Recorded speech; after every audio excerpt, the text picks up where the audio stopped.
Então, portanto, se chegar até mim a informação de que algum irmão do meu distrito foi participar desse evento, dessa campal, poderá sofrer algumas sanções administrativas de acordo com o manual da igreja, tá bom?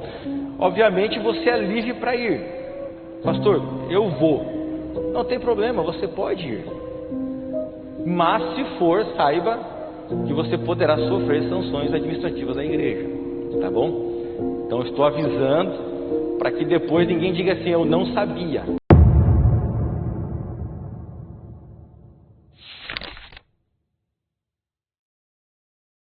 É que eles não creem como nós na natureza do pecado. Eles afirmam que nós não nascemos com a natureza pecaminosa, que nós não nascemos pecadores. Esse é o primeiro ponto. Realmente não nascemos pecadores, porque pecado é escolha e não natureza. A doutrina do pecado original é espúria, e nós nascemos com a natureza pecaminosa sim, assim como Jesus.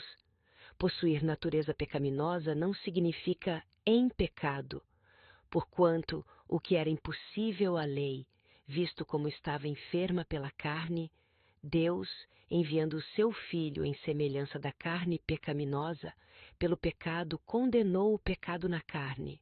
Mas, quando Cristo veio para enfrentar as tentações de Satanás, ele possuía a semelhança de carne pecaminosa. O exemplo que ele deixou deve ser seguido.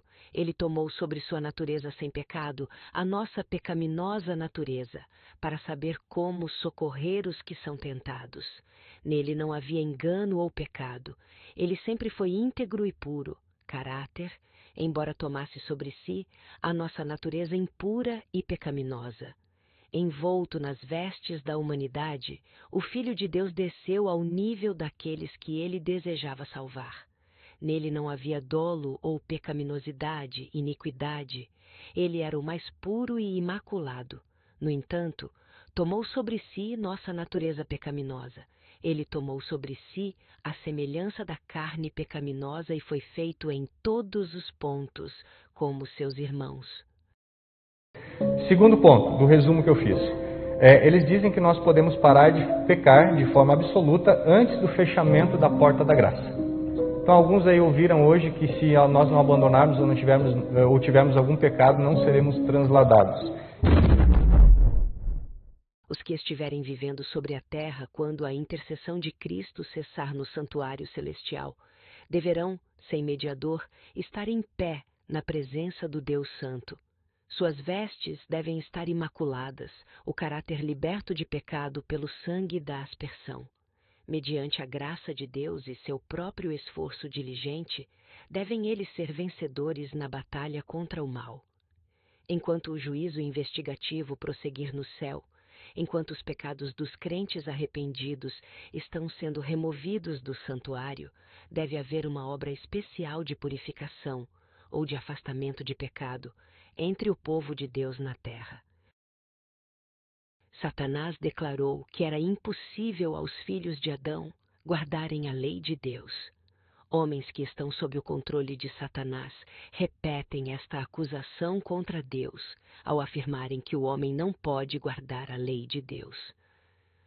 Cristo tomou todas as providências para a santificação de sua igreja. Ele fez abundante provisão para que cada alma tenha graça e poder, que seja mais do que vencedora na guerra contra o pecado. Ele veio a este mundo e viveu uma vida sem pecado, para que, por seu poder, seu povo também possa viver vidas impecáveis.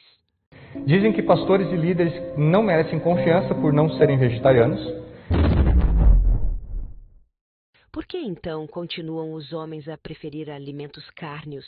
Poderemos nós, possivelmente, ter confiança em pastores que as mesas em que é servida a carne unem-se aos outros em comê-la? E o pior de tudo é que se você não é vegetariano, você não merece confiança. Se você foi vegetariano e você declinou e voltou a comer algum alimento de origem animal, você não é uma pessoa convertida. Foi-me mostrado claramente que o povo de Deus deve assumir atitude firme contra o comer carne. Daria Deus por 30 anos a seu povo a mensagem de que, Se quiser ter sangue puro e mente clara, precisa abandonar o uso da carne. Se ele não quisesse que eles dessem ouvidos a essa mensagem, pelo uso de alimentos cárneos, a natureza animal é fortalecida e enfraquecida a espiritual. Homem algum deve ser separado como mestre do povo, enquanto seu ensino ou exemplo contradiz o testemunho que Deus deu a seus servos para apresentar relativamente ao regime, pois isto trará confusão. Sua desconsideração da reforma de saúde desqualifica-o para levantar-se como mensageiro do Senhor. Muitos que são agora só meio convertidos quanto à questão de comer carne sairão do povo de Deus, para não mais andar com ele. Quarto, eles se colocam como reformadores, como povo escolhido para resgatar a mensagem de uma justificação pela fé, que a IASD rejeitou. Na verdade, eles pregam uma teologia da última geração, que as pessoas devem viver sem pecado, e isso nós não acreditamos. Cristo assumiu a humanidade e suportou o ódio do mundo para que pudesse mostrar aos homens e mulheres que eles podiam viver sem pecado, que suas palavras, suas ações, seu espírito podiam ser santificados a Deus. Afirmam que podemos e precisamos ser moralmente igual a Adão antes do pecado para que nós sejamos salvos. Todos os que pela fé obedecem aos mandamentos de Deus atingirão a condição de impecaminosidade em que Adão vivia antes de sua transgressão. Satanás declarou que os seres humanos não podem viver sem pecar. Então eles pregam que nós devemos deixar de pecar antes da vinda de Cristo e não cometermos mais nenhum pecado antes do fechamento da porta da graça. Se quereis ser santos no céu, precisais ser primeiro santos na terra. Os traços de caráter que acalentais na vida não serão modificados pela morte ou pela ressurreição. Saireis da sepultura com a mesma disposição que manifestastes em vosso lar e na sociedade. Jesus não altera o caráter em sua vinda. A obra de transformação tem de ser efetuada agora. Quando ele vier, não nos há de purificar de nossos pecados, remover de nós os defeitos que há em nosso caráter, ou curar-nos das fraquezas de nosso gênio e disposição. Se acaso esta obra houver de ser efetuada em nós, sê-lo-á totalmente antes daquela ocasião. Quem não tem fé suficiente em Cristo para crer que Ele o pode guardar de pecar, não tem a fé que lhe dará a entrada no reino de Deus. E o pior de tudo, para mim o pior de todas as afirmações, eles dizem que Jesus tinha uma natureza decaída igual à nossa. Envolto nas vestes da humanidade, o Filho de Deus desceu ao nível daqueles que ele desejava salvar. Nele não havia dolo ou pecaminosidade, iniquidade. Ele era o mais puro e imaculado. No entanto, tomou sobre si nossa natureza pecaminosa. O exemplo que ele deixou deve ser seguido. Ele tomou sobre sua natureza sem pecado a nossa pecaminosa natureza para saber como socorrer os que são tentados. Nele não havia engano ou pecado. Ele sempre foi íntegro e puro, embora tomasse sobre si a nossa natureza impura e pecaminosa. Aqui, a provação de Cristo foi muito maior do que a de Adão e Eva, pois ele assumiu nossa natureza decaída. Os anjos prostraram-se diante dele, ofereceram suas vidas. Jesus lhes disse que ele tomaria a natureza decaída do homem e sua força não seria nem mesmo igual a deles. Então isso é algo totalmente absurdo, nós crer que Jesus tinha uma natureza como essa. Tomando sobre si a natureza humana em seu estado decaído, Cristo não participou, no mínimo que fosse, do seu pecado.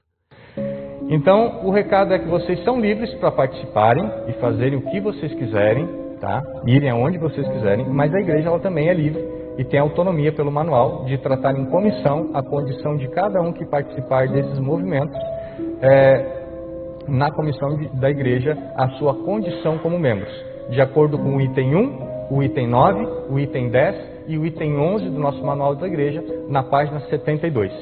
Você é livre para escolher o que você quer fazer, mas você tenha consciência que se você estiver estudando com essas pessoas, recebendo essas pessoas em sua casa, estudando com eles via WhatsApp, participando desses grupos ou indo nessas campais, infelizmente nós como igreja nós vamos ter que tratar numa comissão sobre esse assunto. E assim nós faremos. Então assim, não participe nesses grupos, não se envolvam com isso, porque isso só vai prejudicar vocês, assim como já prejudicou muitas pessoas.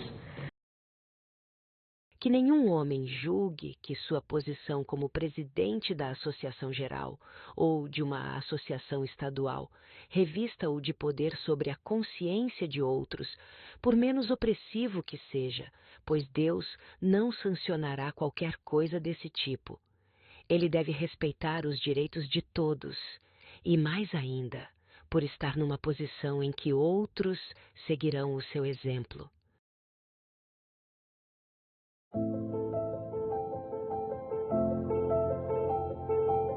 Tenho-vos dito estas coisas para que vos não escandalizeis. Expulsar-vos-ão das sinagogas. Vem mesmo a hora em que qualquer que vos matar cuidará fazer um serviço a Deus. E isto vos farão, porque não conheceram ao Pai nem a mim.